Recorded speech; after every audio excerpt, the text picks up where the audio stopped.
You've heard the debate surrounding American police departments. But what you may not know is that some of the biggest obstacles to police reform are police unions. Police unions have been propelled into the limelight after the killing of George Floyd. We're going to look at what these police unions do and how they've become a political power that help police officers evade accountability. The largest police union is the Fraternal Order of Police, or FOP, which was created in 1915.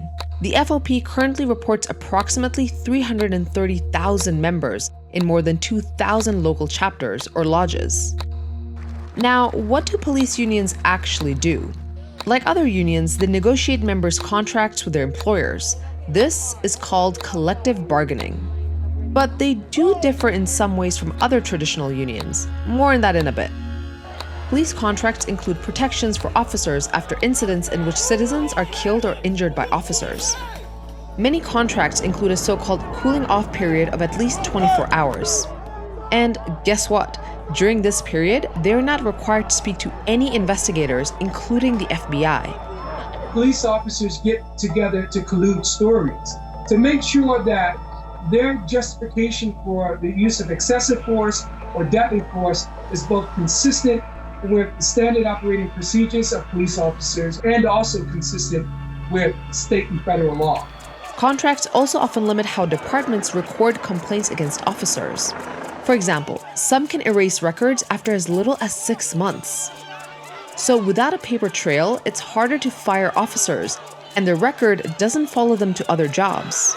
Activists have been speaking out about police unions for a while, but they've recently caught the attention of the general public. Stop treating us like animals and bugs, and start treating us with some respect. This is an example of what criminal justice professor and former police officer Khalfani Touré calls blue fragility. Blue fragility is part of the policing ethos. It's about shielding the profession from criticism, from scrutiny.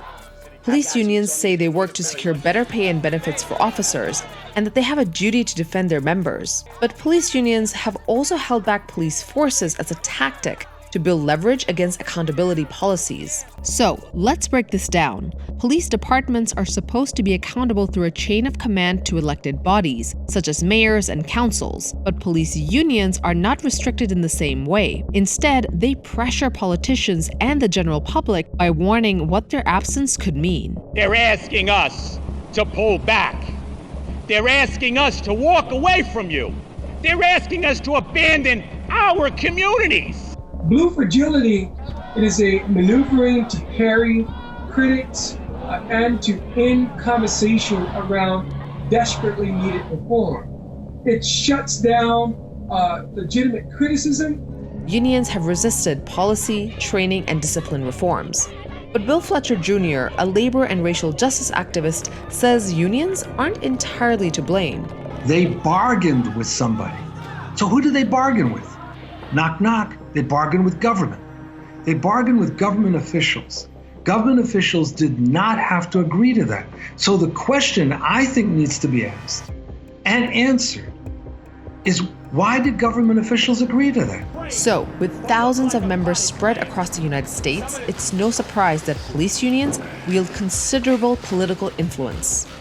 For decades, Democrats were the party that supported labor unions, while Republicans opposed them. But it's not quite so clear-cut with police unions. The essence of trade unionism is social uplift. Law enforcement unions, by definition, they're organizations that are operating within a repressive apparatus that is quasi-military, authoritarian, and is not looking out for the larger social needs. Firstly, police unions have a lot more money than other labor unions in the US. While overall labor union membership has halved since the early 1980s, police unions have maintained higher membership rates. This means they have more money to spend on campaigns and blocking reform. With money, they have influence. The Fraternal Order of Police has been credited with assisting Donald Trump with his presidential election victory in 2016. Trump's campaign courted the police and publicly showed support for officers to get them on their side. I am the law and order candidate. Police unions hold influence at a state and local level too. where police departments answer to city governments and also enforce their policies. Local officials often benefit from donations, but perhaps more importantly, endorsements from police unions. For example, California's largest police union, the Peace Officers Research Association of California, or PORAC, has spent $3 million over the last 3 years on political operations. This includes campaign contributions to candidates from both parties. So you can probably see how it becomes harder and less politically palatable for officials to take on police unions or rally around cases involving officers. In May 2020, Representative Alexandria Ocasio-Cortez actually called out the political power of police and how politicians are scared of it. And with protection from politicians through fear and funding, police officers don't face accountability. This, by and large, is not intended per se to protect bad officers, but is intended to protect the actual profession. And as sort of a collateral byproduct, if you will, as a byproduct, all too often bad officers are protected. It's also impossible not to talk about race and representation in police unions. The vast majority of them have presidents who are white. Even among forces that have more officers of color, out of the largest 15 departments, Memphis is the only one with a black union leader. All you need to do is be neutral. Be a non-racist. Just be a cop. And if you maintain that capacity, you in fact, in the end, are spoiling the entire institution as willing individuals, by the way, but you're spoiling the entire institution, but you're also maintaining structural racism, structural inequality, racial inequality, and you're upholding white supremacy. So, if police unions are problematic, can they be reformed? Some within the labor movement say police unions have stalled progress with their conservative influence and refusal to protect communities over their individual needs. So they've called for police unions to be expelled from union federations like the AFL-CIO. But it's not so straightforward. Others say that arguing to get rid of police unions undermines workers' rights to have access to a union. There are forces on the political right who are saying, yes, we should abolish police unions. That's absolutely right.